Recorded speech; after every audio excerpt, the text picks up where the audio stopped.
and many thanks for joining us on Nationwide, reaching you live on the network service of the NTA. I'm Ian John. Welcome. In continuation with operations designed to mitigate banditry activities in Zamfara and other contiguous states, troops of Operation Charan Daji have been dominating the area of operation with aggressive fighting patrols. In a statement by Acting Force Information Officer, Operation Charan Daji, Major Clement Abaide, the intensity and redoubled efforts in the conduct of these military activities has been complemented by Harbin Kunama 3. The air component of Operation Charan Daji carried out several airstrikes around Kagara, Gandu, Fakama, Fete and Dumburum Forest, which served as sanctuaries and hideouts where kidnapped victims are often hidden.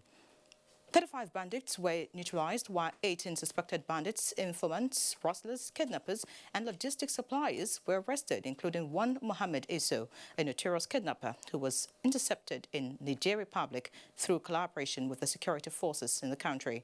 The suspects arrested have been handed over to Nigerian police and other agencies for further investigation and possible prosecution. Subsequent operations in the Prop Forest led to the rescue of 40 abductees from communities in Zamfara State. Troops of Operation Charan Daji also recovered ammunition, 10 motorcycles, 94 rustled animals, assorted charms and 2 handsets. Major Clement says Operation Charan Daji remains resolute to the mandate of tackling the menace of armed banditry and other forms of criminal activities in Zamfara. The operation is also determined to ensure that bandits do not establish sanctuaries in the contiguous states of Kebbi, Katsina and Sokoto. In the wake of recent successes of Operation Diramikia at obliterating bandit bases in northwestern Nigeria, the Nigerian Air Force has described as false some media reports insinuating that recent airstrikes conducted by its air task force killed innocent civilians in the areas attacked rather than bandits. NAF Director, Public Relations and Information, Air Commodore Bukule Daramola, in a press release, describes such reports as unfounded because most of the locations attacked are within the Rugu, Sububu and Gara forest areas, which are known armed bandit hideouts that have been attacked in the past without any outcry. Furthermore, the NAF target selection process for air operations is particularly rigorous and methodical in order to ensure proper target identification and thereby prevent strikes on wrong locations. Nigerians should therefore rest assured that the locations attacked from 8th to 11th April 2019 were selected based on human intelligence reports obtained from security agencies and other government sources, traditional and community leaders, as well as reliable vetted informants. The NAF will sustain its air operations to facilitate a return to normalcy that will enable residents in the area pursue their legitimate aspirations as its personnel continue to sacrifice towards eliminating all threats to the security and indeed the development of our beloved country.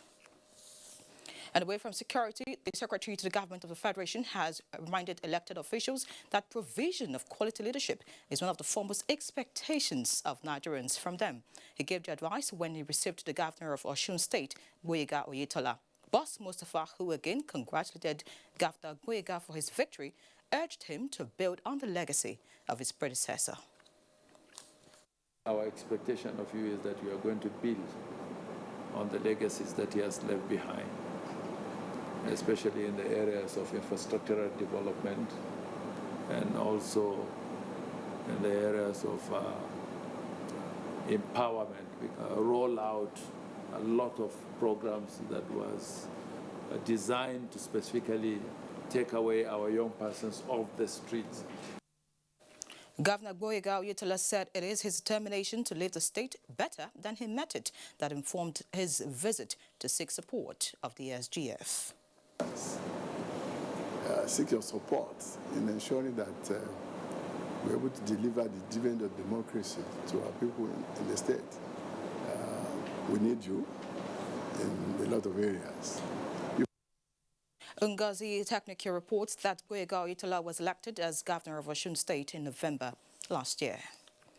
And in other news, the Minister of Transportation, Rotimi Amechi, has directed the Nigerian Railway Corporation to commence full commercial activities on the Itakpe-Warri-Ajaokuta rail line, ending the 5-month free train ride to passengers on the axis. The minister, who gave this directive while inspecting the ongoing construction of stations, disclosed that about $3 billion is needed to link the rail project from Itakpe to Abuja. Oyinaya Kaluwoka brings us details. Handshakes of gratitude from community leaders in Abo to the Minister of Transportation, Rotimi Amechi, in appreciation for the fast pace of work at the Itakpe-Warri-Ajaokuta rail line project that was abandoned for more than 30 years. No, because the minister, while inspecting the nearly completed 12 modern stations, was happy that the project will soon take off, as 80% of the work has been completed. But he was quite unpleased with the slow pace of work at the stations, which he attributed to lack of fund. I'm delighted that it's functioning. I'm delighted they're carrying passengers. They say they carry an average of 100 passengers in a day, which means we need to do more. We're going to have financial problems. They are also reporting now that they've not been paid for some time, so we really need to look for money to pay them.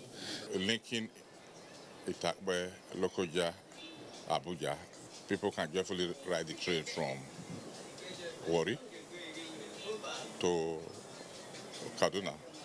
The Itakpe-Ajaokuta Warri Rail project is a massive one, covering about 3 states of Edo, Delta and Kogi. And we're here in Abo Station, which is one of the main stations. And as you can see, work is ongoing here, creating employment for hundreds of people.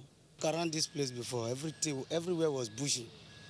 But toward the benefit of itself that we have on this project today, you will see that everything is very looking fine.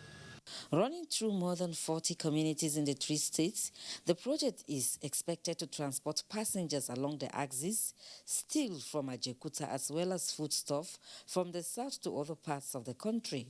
For about 5 months, the Itakpe-Warri-Ajaokuta rail line has been on a test run, taking passengers for free. More than 2,000 passengers so far have been transported in the 49 trips. Oyinaya Kaloka, NTA News. And staying with the transport sector, Nigerians have commended the effort of the federal government in reconstruction of the Enugu-Onitsha Expressway, noting that government has indeed lived up to its promises. Joy Iluegbu reports that significant progress has also been made on the construction of the second Niger Bridge. For many commuters like 46-year-old Chiedozie Ebogu, who ply the Enugu-Onitsha Expressway daily as a commercial driver trying to make ends meet, it's a big relief to see the Anambra section of the Enugu-Onitsha Expressway wearing a new look, especially the Omonya-Okozo axis on the Enugu bound, which used to be travelers' nightmare. This road they are walking, I like it because it will give us a chance, no go slow. And they are doing a great job on the road. We thank the government for reconstructing the road because it has been long we've been suffering on this road. Diversions like this have become a common feature of the Enugu-Onitsha Expressway. With the level of work ongoing right now, it is the expectation of commuters and users of the road that when completed, this major problem will be solved. You can see a lot of concrete works, asphalt works, stone base, soil cement stabilization. If we continue this way, I'm sure in a very short time we'll complete this Enugu band of the project. Another key project of the federal government in the state, which is also going on simultaneously with the road reconstruction, is the construction of the second Niger Bridge, which is now at 22% completion 7 months into the main work. The target of the contractor now is to pile across and construct some of the structures above the pile before the next flood level. During the rainy season, we cannot work in the river foundations anymore, but on the piers, earthworks will slow down. We are going to focus on the soil improvement measures. With a completion period of 3.5 years, the bridge, when completed, will help ease traffic on the existing Niger Bridge constructed many decades ago. In Oka, Joy Iluegbu, NTA News. Moving on now, the federal government is committed to resolving the problems and hardships caused by insurgency in the Northeast. This reassurance came from the Presidential Committee on the Northeast Initiative during its strategic session of the Mambila 3,050 megawatts hydroelectric power project local content working group in Abuja. Timothy Yusuf reports. The Federal Executive Council on the 30th of August 2017 approved the construction of the 3,050 megawatts Mambila hydroelectric power project in order to chart a course for the development of the Northeast. The project's contract provides for 70% foreign procurement and 30% local content. This meeting in Abuja is towards ensuring that the project takes off on a sound footing, with special reference to the 30% local content. We are making sure that every available resource at the disposal of the government and at the disposal of the Northeast is made available to the completion of this project. So it is entirely feasible for the project to go a long way within the administration of Muhammadu Buhari. Local content aspect of the project is guided by the executive order of Mr. President, executive order number 5. The realization of the Mambila project, according to members of the working group, will restore development to the Northeast zone where socio-economic activities were retarded as a result of insurgency. The present administration is committed towards realization of Mambila Hydro, and you know the project is critical to the economy of this country. This working group is also expected to fine-tune the Presidential Committee on Northeast Initiative's tabs of references for the approval of the group. In Abuja, Timothy Yusuf, NT News. And moving to the State House now, President Muhammadu Buhari says Nigeria will always cooperate and lend a helping hand to her neighbors, explaining that good neighborliness matters a lot to the country. This was while receiving in audience the outgoing ambassador of Equatorial Guinea. Adamu Sambo has the report. Mr. Job Obiang Esono Mbengono, who spent 9 years in Nigeria, was in the State House on a farewell visit. President Muhammadu Buhari described as delightful that Nigeria and Equatorial Guinea have always identified with each other.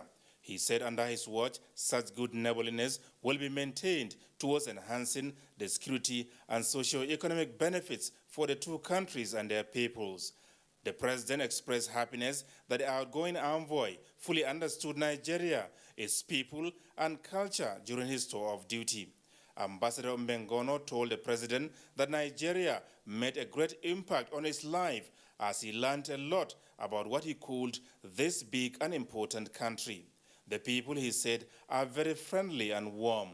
Congratulating President Buhari on his re-election, the outgoing envoy expressed the belief that Nigeria is in good hands and Equatorial Guinea is indeed happy. The ambassador conveyed the best wishes of President Theodore Obiang Nguema Basogo to the Nigerian leader. The president also granted audience to one of Nigeria's business moguls, Mr. Tony Elumelu, who called on Nigerians to bury their differences and support the Buhari presidency in the onerous task of taking the country to the next level. But all I know is at the heart of Mr. President is economic development of Nigeria, is youth employment, youth engagement, which, as you know, the Tony Elumelu Foundation is also very involved in. We'll continue to do our best, we'll continue to support government, we'll continue to support Nigerians so that collectively we'll create a more prosperous Nigerian society. If you look at what the president has done, his administration has done in the area of agriculture, farmers now being more gainfully engaged. That brings prosperity. We need to add electricity to it. Then we need to add transportation to it. And I tell you, the president's legacy is defined. We don't even need to do more. So I think it's a great time for Nigeria, and we need to just all rally around the president. Elections are over and move forward as a team, as a country, so that our people will be better for it. Mr. Elumelu congratulated the president on his re-election and wished him another 4 successful years in office. From the State House, Adamu Sambo, NTA News. And looking at the economy now, Nigeria's Finance Minister, Zainab Ahmed, says the federal government is taking the advice of the IMF in its Article 4 consultation with Nigeria to phase out implicit fuel subsidies while strengthening social safety nets. The minister stated this while speaking about her engagement with officials of the World Bank and the IMF at a spring meeting in Washington. But also we have to implement it in a manner that is both successful as well as sustainable. We are not in a situation to wake up one day and just remove subsidy. We have to educate the people. We have to show the Nigerian citizens what the replacements for those subsidies will be. So we have a lot of work to do, and we also need to understand that you don't remove subsidies large amounts in one go, that it has to be graduated, and the public has to be well informed on what you're trying to do. We are asking the World Bank in particular to review some of the new initiatives that they have put in place, an initiative that involves them looking at implementation systems when they are providing funding for infrastructure. What we found in Nigeria is that the EESS that they have put in place is causing significant delays in the rollout of infrastructure. We understand that is well intended, but we've informed them that they need to review how they implement it so that we're not overtly slowed down because of the new procedures. The minister was also part of the G24 ministers meeting where effective public debt and cash management, global slowdown and the need to build more fiscal buffers dominated discussions. And now heading to the courts, an FCT High Court has fixed next Tuesday for the delivery of ruling in the no-case submission filed by the suspended Director General of the Securities and Exchange Commission on alleged 115 million naira fraud, and an executive commissioner and the commissioner, Zankwanu Garba, are standing trial on 5 counts charge bordering on alleged misappropriation of 115 million naira and conferment of corrupt advantage on a public officer upon their arraignment before Justice Hussein Baba Yusuf at the Independent Corrupt Practices and Other Related Offences Commission, ICPC. The defendants pleaded not guilty to the charge. The prosecuting counsel, Adeshino Rahim, closed his case, having called 5 prosecution witnesses. Defense counsel Abdul Hakim Mustafa, SAN, however, made a no-case submission, a position the prosecution counsel objected to. The Kogi State National and State House of Assembly Election Petition Tribunal has commenced sitting in Abuja with 16 petitions already received by the tribunal and still expecting more from the supplementary elections. Aliyu Turku reports that 8 of the petitions are contesting the House of Representative elections in various constituencies, 4 challenging the State House of Assembly elections, while 4 are challenging the senatorial elections. Among the petitions filed is that by Senator Smart Adeyemi of the All Progressives Congress challenging the emergence of Senator Dino Melaye of the People's Democratic Party in the Kogi West senatorial election. The petitioner is alleging over-voting in some local government areas and lack of compliance to court order concerning the collation process. The grounds which we are challenging are 2 grounds. The lawful vote cast did not bring him. And we're also saying that there is non-compliance with the Electoral Act. There was a court ruling based on the case filed by my opponents that the collation of the results should be at the central headquarters. Unfortunately for them, they went to a different venue. They went to the state capital, Lokoja, to collate the results. Already at the pre-hearing, parties were served with the petition and they have all filed their responses. The 23rd of this month is slated for continuation of pre-hearing. It's now time to go to Lagos, and Jennifer will feed us from that zone. Hello, Jennifer. Hello, Yuri. Welcome to Lagos. Now, the ongoing Unified Tertiary Matriculation Examination organized by the Joint Admission and Matriculation Board, JAMB, has continued without hitches across the designated centers in the Lagos metropolis. Jane Ojuku, who monitored the examination in some of the centers, reports. The ambience at some of the CBT centers visited was calm and peaceful, with the candidates fully engrossed in maximizing the 2-hour duration of the examination to make decisive efforts at qualifying for university admission. We went to say around that after 1, but actually they told us not to carry our wristwatches, and so I actually don't know if they actually wanted. But I guess, yes, so actually wanted to start it. This will be my second time. Yes, I'm prepared, actually. So far, each center has recorded 5 examination sessions. 3 on Thursday, the first day of the examination, and 2 on Friday to enable Muslims an interlude for the Friday Jumat prayers. On the alleged clash of the UTME and the West African Senior School Certificate Examination timetable, the JAMB technical officer at one of the centers reacts. Ever since we started, since yesterday, we had 4 sections, second section and third section. This morning again, we had a section, and this is the second section going on. No candidate have ever said that their WAEC and JAMB clashed. Meanwhile, no case of network downtime was reported at the centers visited. In Lagos, Jane Ojukwu, NTA News. Now, participants at a workshop organized by the National Orientation Agency in Lagos have suggested effective voter education as a panacea for good governance. Rotimi Oluwagbemi has the details. With the theme, improving the quality of citizens' participation in governance through civic education, Director General, National Orientation Agency, Garba Abari, who was represented, said the workshop is meant to examine strategies for effective citizens' participation in governance. There must be constant engagement between the citizens and elected officials. That there must be constant demand for accountability. Our political leaders get away with a lot of things because citizens are not engaging with the governance process. The Lagos State Director, NOA, Wahid Ishola, and other stakeholders lauded the training program, saying voter education goes beyond teaching people how to vote during election. Citizens need to engage those of them in power, to demand for dividends of democracy. Governance is serious business. You must be fully prepared for it. You must have worked hard for it, and when you get in there, it is serious business.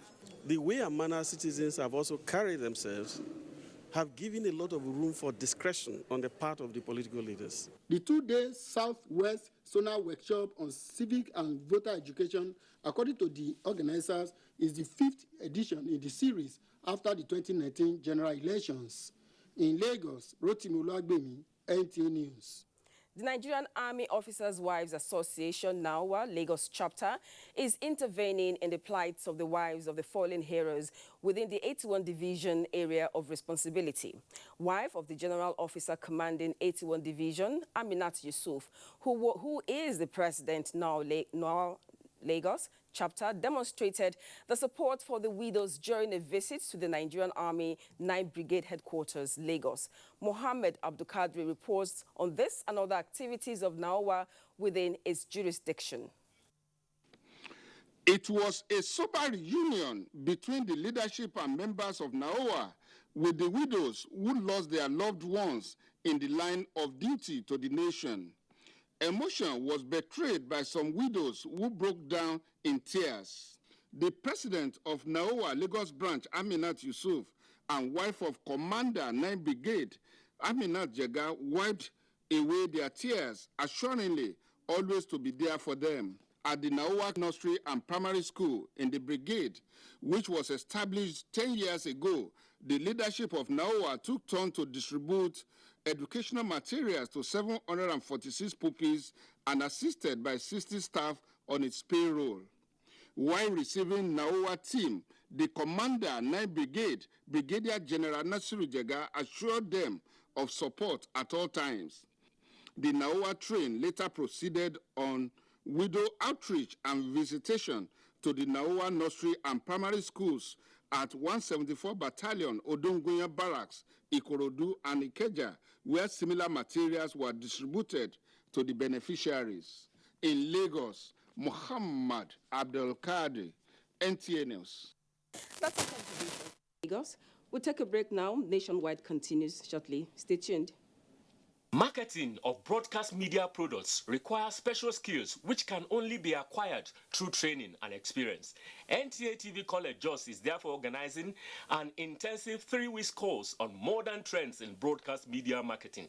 The course will equip participants with necessary skills to deal with contemporary marketing challenges and competition in the broadcast media. It is an essential course for marketers in the broadcast media to sharpen their skills and improve their capacities. Date: 23rd April to 10th May 2019. Venue: NTA Television College, Refuge, Jos. Course fee: 100,000 naira per participant, accommodation inclusive. For more inquiries, please contact us on 0803 314-4383 or 0806 980 9807. NTA TV College, Jos, training you to be the best you want to be.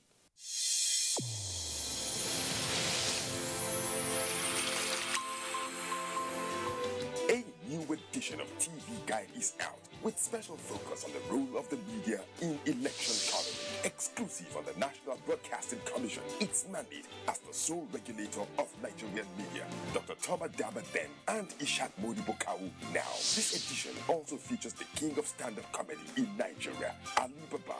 NTA standard to be ready for election transmission after decades of abandonment. Find out from the DG transactional elections in our political space. An evil wind that blows no good. DG, National Orientation Agency caution. TV Guide, your indispensable companion, x-rays the impact of social media on electioneering process as electorates present their expectations from incoming government. Meet some TV professionals behind the screen and other inspiring stories in sports, entertainment, and lots more. Grab a copy at the vendor near you or NTA stations nationwide. TV Guide, your indispensable companion.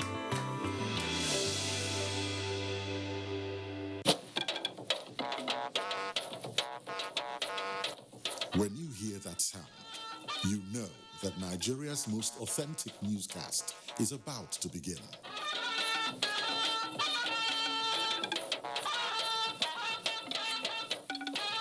NTA Network News, breaking the news for over 40 years.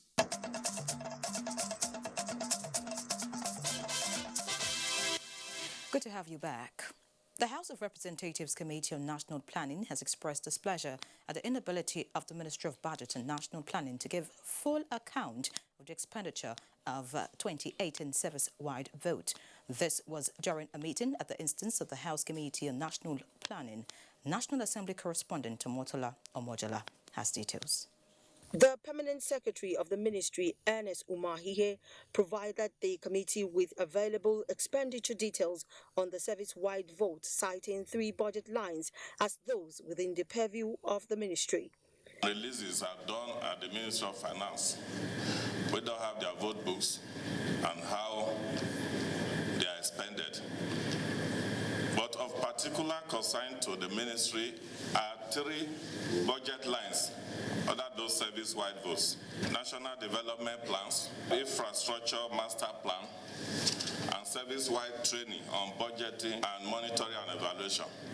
The committee, however, frowned at the ministry's inability to provide full details on the expenditure of over 800 million naira released for economic recovery and growth plan for 2018-2019 fiscal year. In government spending, we don't have major. Even if it is a penny, you must account for it. It's not my money, neither yours. It's government money. In as much as that money comes out from public treasury, you must account for it to the parliament.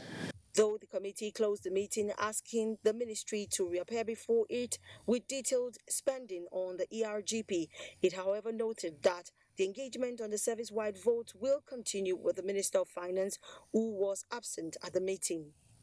From the National Assembly, Omotola Omojola, NTA News. Many thanks, Omotola. Minister of Niger Delta Affairs, Usani Uguru Usani, has reiterated the commitment of government to complete ongoing projects in the 2019 budget proposal, especially those kick-started in 2017. This was at the 2019 budget defense before the House Committee on Niger Delta. National Assembly correspondent Abdullahi Aminu reports. Lack of adequate funding substandard and electrification projects in Bayelsa State at the cost of 700 million naira were discussed, out of which 261 million naira was released since 2016. The Minister Usani Uguru Usani said the ministry got 41% release of its capital allocation, 53% of the overhead, and 99% personnel release. The ministry's focus, he said, is to complete the projects in this year's budget. It's a basis of assessment because the other ongoing projects to which these payments accrue are still undergoing assessments as on holistic basis, project by project. The committee is not unmindful of the federal government thrust towards ensuring that a greater percentage of the budget is dedicated to capital projects. The committee also received submission on the 2019 budget estimate by the Niger Delta Commission. Members showed preference for the amnesty projects instead of erecting structures.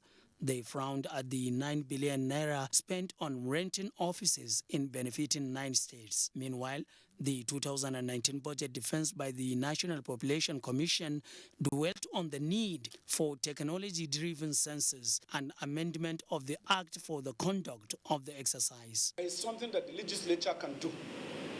In our Act, which we have gone through, there is a gap, and that gap does not make census mandatory every 10 years.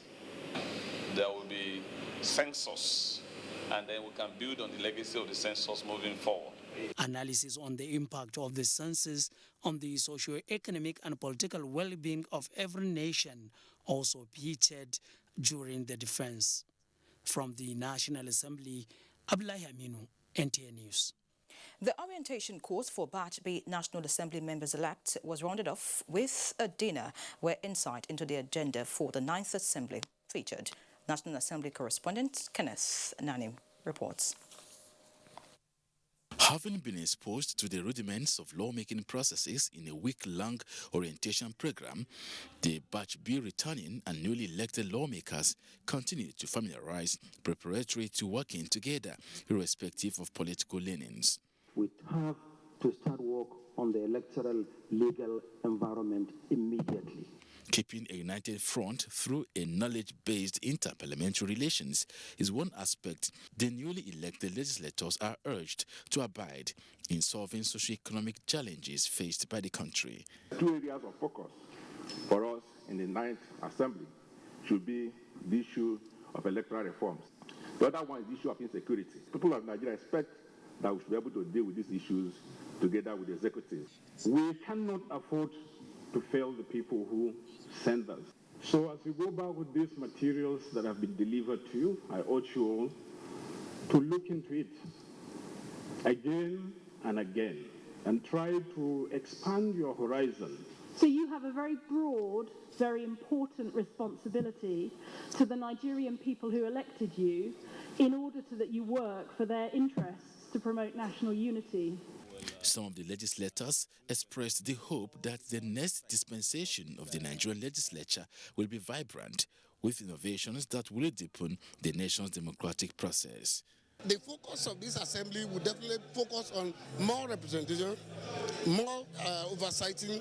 Have a better appreciation of the issues as they confront the country. We have learned a lot in the way we can easily sponsor motions and bill and ensure that they have a very easy passage. With the orientation course over, it is expected that the 9th National Assembly is set to take off in June. In Abuja, Kenneth Nanim, NTA News. And if you just joined us, you're watching Nationwide live on the network service of the NTA. Time for another break. More reports in a bit. These days, people get their news and information from more media sources than ever before. Some of the news and information given are fake, unverified, doctored, and manufactured to create confusion, stir disaffection, and cause disunity. Before you believe or share any news, ask yourself, is this real? Is it from a credible source? Is it verified or verifiable? Fake news is dangerous. Whether you do it for fun or for political gains, real people can get hurt. Fake news, don't create it, don't spread it. This is a public service announcement from NTA. You can follow us on all our social media platforms: Facebook at NTA Network News, Instagram at NTA Network, Twitter at NTA News Now, YouTube at NTA News Online. Or visit www.nta.ng. For live streaming, visit www.nta.ng/live. Now, you can stay updated on the go, be it on your TV, iPhone, laptop, or iPad, or download the NTA mobile application from your Play Store or App Store. NTA, you can beat the rich.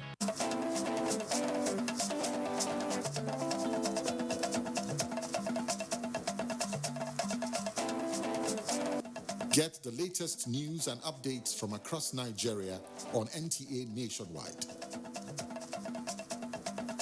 NTA Nationwide, weekdays by 4 p.m. Get it first. Get it fresh.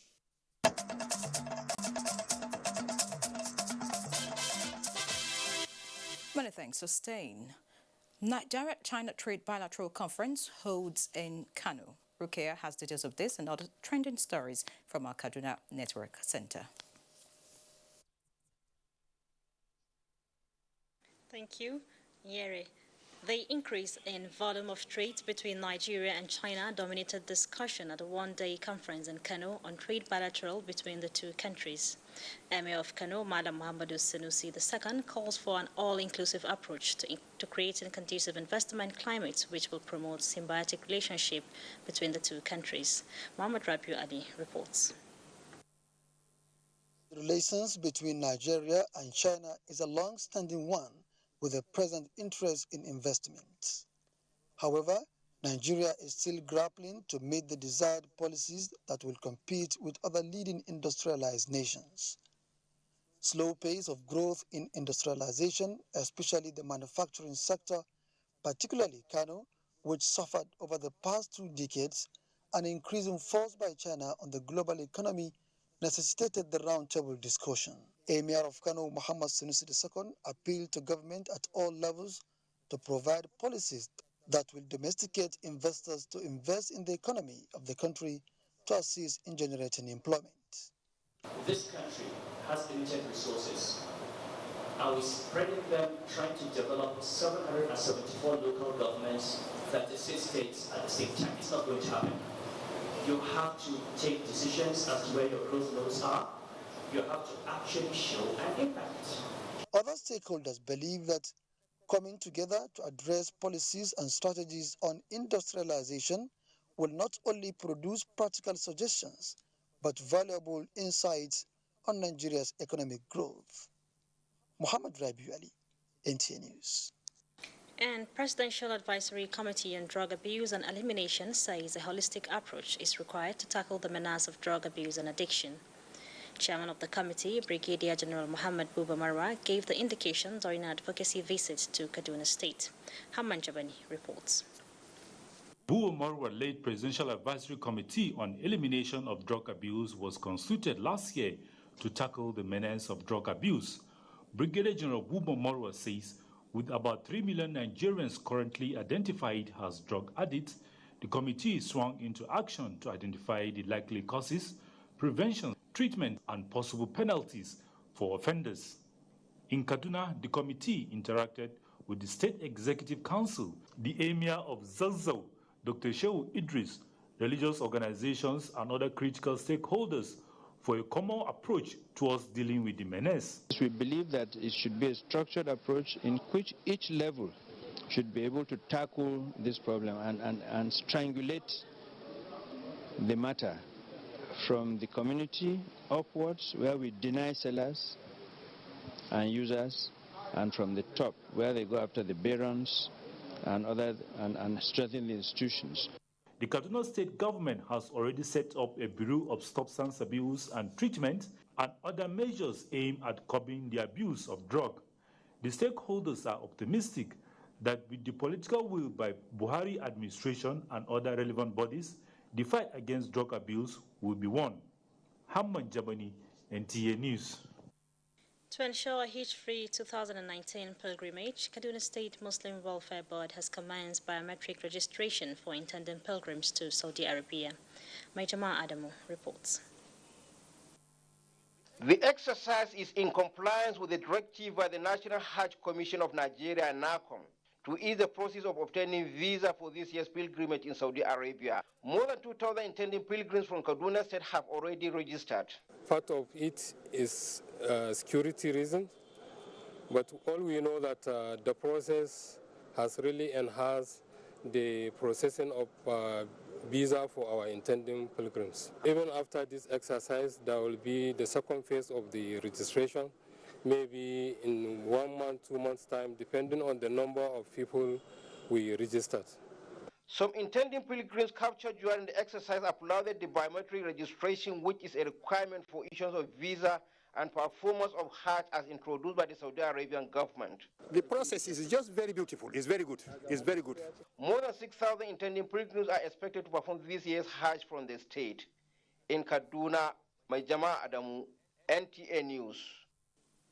And that's it from Kaduna. It's back to Inyere in Abuja for continuation of Nationwide.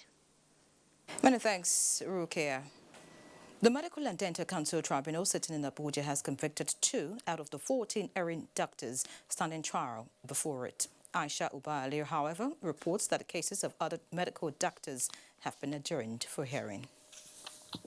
In the last few days, Medical and Dental Council Tribunal has been sitting to hear the cases against 14 doctors whose complaints were presented to it either by the victims or their relatives. The tribunal found 2 of the doctors guilty of the charges against them. They are Jamila Muhammad, who is suspended for 6 months from practice for gross negligence, incompetence, and infamous behavior, while Nasir Ibrahim was also suspended for 3 months, also on the grounds of professional negligence. The prosecuting counsel, however, withdrew the charges against one doctor, Henry Ogboli. Reason for the withdrawal was not disclosed. Well, there are all various hospitals in Nigeria. There are some from Asaba, some from Sokoto Kebi, there are some from Gombe, Jos, there are some from Enugu, there are some from Lagos, and some from Abuja here. There are various of them. Well, largely with regards to section 29, 29.4a, 29.4h, and 30, 31, and so on like that. Basically, those charges. Meanwhile, the tribunal has adjourned its proceedings to a later date to be communicated to the parties. 11 other doctors are standing trial for alleged professional misconduct and negligence. In Abuja, Aisha Uba-Ali, NTA News. And staying with health, institutionalizing the culture of safety as well as the enforcement of global best standards, guests on Good Morning Nigeria say will go a long way to mitigate the high rate of misdiagnosis in Nigeria. The guests who were unanimous that while mistakes can occur, it's unprofessional to misdiagnose glaring cases. Lydia Sampson has the report. With many professionals involved in investigations to get the right diagnosis, mistakes sometimes occur. The guest, however, said in emergency cases, treatment can commence while awaiting results to save life. Reiterating the importance of laboratory investigations, doctors say not all cases presented by patients require tests. It's about failure to screen for the appropriate medical condition. It's about mismanagement of diagnostic testing information. For a patient that comes in pains or with very other dramatic symptoms, this doctor will not wait till the lab result comes out. He will commence treatment, awaiting the result of the investigations. To guard against misdiagnosis, the guest urged medical personnel to uphold high ethical practice and endeavor to consult a more experienced expert for advice when the need arises. The practice of medicine all over the world still remains an art and a science. It is both combined. It's not just science. we don't rely just on empirical data to practice medicine. It's not done anywhere in the world. To know what his limits are. And you are expected, the moment you get to that limit, you are expected to seek assistance from another person who is either better, has more expertise or more experience, or has better facilities than you do. That quality of competence you demand, you use for your wife, for yourself, for your children. Please apply it to others. There were also suggestions for improvement in the medical curriculum and enforcement of certification of professionals for better health care in Nigeria. That report was put together by Comfort Amudu. Moving on now, Ibadan is our next port of call on Nationwide, and Kemi will guide us. Over to you, Kemi. Thank you, Larry, and welcome to Ibadan. Rated as the 4th state in Nigeria with the highest gross domestic product (GDP), Oyo State Governor Abiola Ajimobi says the state is poised as an investment hub capable of transforming the nation's economy. He stated this at the opening of the 4th Conference of Emerging Entrepreneurs, organized in conjunction with the Public Affairs Office of the U.S. Consulate General in Lagos. Funke Bidamiton was there and now reports. The Conference of Emerging Entrepreneurs is designed to equip participants with the requisite skills and entrepreneurial know-how to enhance their success in the business world.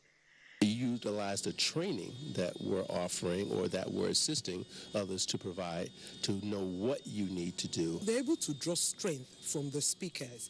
Declaring the conference open, Oyo State Governor Abiola Ajimobi says developed economies are those driven by entrepreneurs. You will try this, you will fail, but don't give up. You keep trying. Those who succeed are those who don't give up. Over 130 participants selected from a pool of applicants are interfacing with chief executives of highly rated blue-chip companies of agriculture, food processing, ICT, and the fashion industry. I'll tell you the challenges they went through and how they stuck through to it. I think that was just what I needed. I want to know how to build a formidable customer base. I want to know how to handle challenges that come up in business. In Ibadan, Funke Bidamiton, NTA News. The federal government, through the Ogun River Basin Development Authority, has trained over 160 youths in its youth empowerment program for self-reliance and job creation. The managing director, Ogun River Basin Development Authority, Olufemi Odumusu, stated this at the end of the 2nd phase of training program for the unemployed youths in Ogun State. Here's the report put together by Lukman Adifeso and presented from our studio. 3 days, this set of youths received training in confectionaries, fish smoking and packaging, arable farming, especially crop planting and harvesting, as well as soup making. The program, tagged Youth Training and Empowerment Program, is a federal government initiative organized by the Ogun River Basin Development Authority. 103 youths are going on with wealth of experience from the 2nd phase of the program. Here we have the practical training, like planting by ourselves, spraying by ourselves, driving the tractor, and we are highlighting. You empowering youth is going to go a longer way, even to affect the GDP of this nation positively. This is the check. I was given a check, certificate, and a transport fare. The Ogun River Basin Development Authority to date has trained 168 youths as the 2nd phase ended. We are keen in that because you already know that the federal government is interested in enhancing and facilitating employment for youths in general. Selection is more or less has some elements of federal character, if I want to use it. Participants were given starter packs and take-off grants at the end of the training to become self. Governments of southwestern states have been called upon to rally support for the vision of the alumni of Western Nigerian television towards the celebration of 60 years of television in Africa. Kemi Oshin reports that this was the fallout of a visit by members of WNTV alumni to Development Agenda for Western Nigeria Dawn Commission. For over 3 years now, I walk through this lobby virtually every day of the week. Yet, some of those pictures representing the history of television in Africa has never come alive like it is right now. This is because some of the active players in the history of television in Africa are beginning to work towards ensuring that the history of television is institutionalized. The visit of the alumni to the Development Agenda for Western Nigeria Dawn Commission is to seek collaboration with governments in the region to ensure that the historical realities of television in Africa becomes a catalyst for sociocultural revival and all-round development. And you are talking to an organization that is interested in the development of the Southwest, and we want to revive the development of television. By them forming an association to try to celebrate this history, it is our job here at the committee to support them. The Dawn Commission is jointly owned by the governments of Lagos, Ondo, Ogun, Ekiti, Oyo, and Osun states, with a vision to make the Southwest the preferred place to visit, live, and invest. In Ibadan, Kemi Oshin, NTA News. And that's it from Ibadan. Larry, it's back to you. Thank you, Kemi.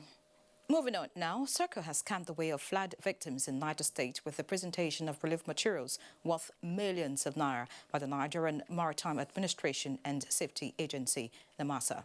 Dauda Muhammad reports that the items were presented to the state government by the representative of the DG, NIMASA, Lami Tumaka. Since the 2018 floods that affected most states in Nigeria, different organizations have in their own way assisted the victims. The Nigerian Maritime Administration and Safety Agency, NIMASA, as part of its corporate social responsibility, is providing relief materials to 20 states across the country that have witnessed natural disasters or suffered displacement due to insurgency. NIMASA Director of Special Duties, Lami Tumaka, while presenting the items to Niger State Acting Governor Ahmed Mohamed Ketso, described the gesture as part of the agency's way of cushioning the sufferings of the people, which will be sustained.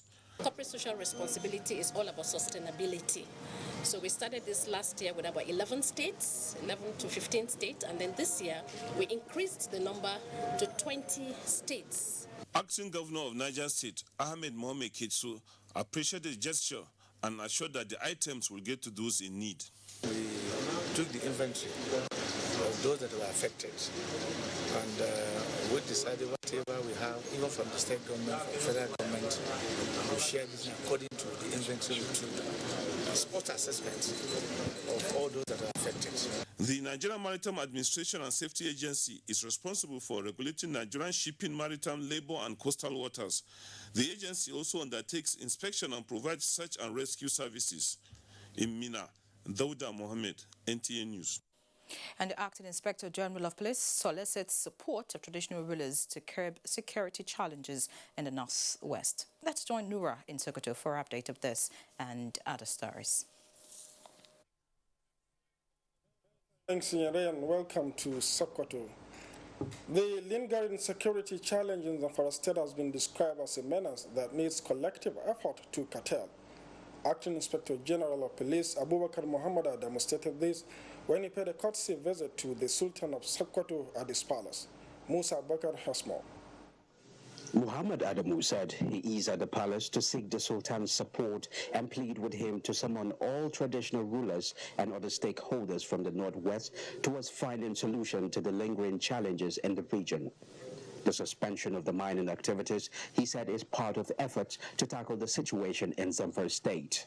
It is not only Zamfara that has mining site. Almost all the states within the northwestern part of this country, they have one mineral or the other, and they have been excavated day in, day out. Sultan Muhammad Saad Abubakar commended the Inspector General of Police visit to Zamfara State, which he described as a step towards bringing end to the situation. Sultan Saad said that security has nothing to do with ethnic coloration, expressing the need for more proactive strategies.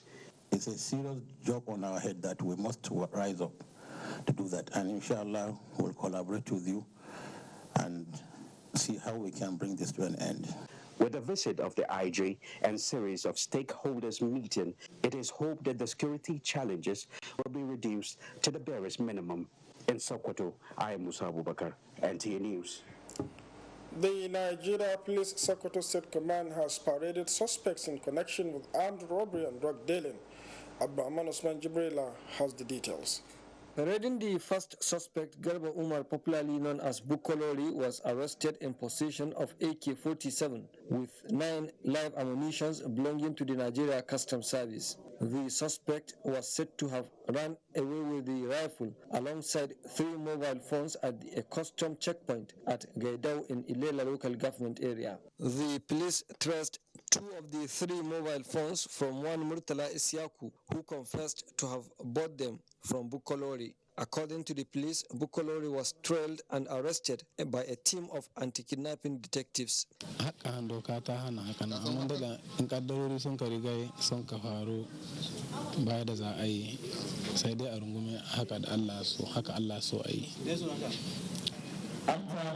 key interrogation of the suspect, he confessed to have stolen the said AK-47 rifle with breech number 0056, along with the 3 mobile phones.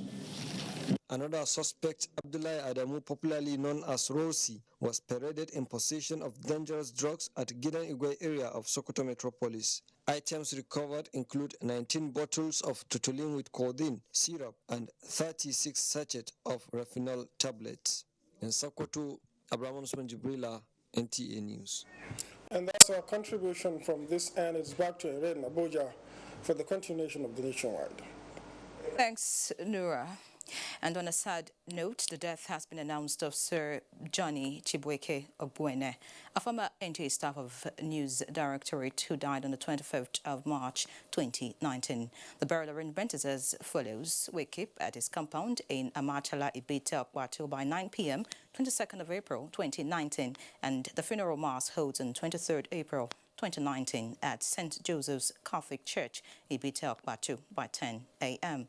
Sir Johnny Chibuike is survived by his wife, children, and other family members.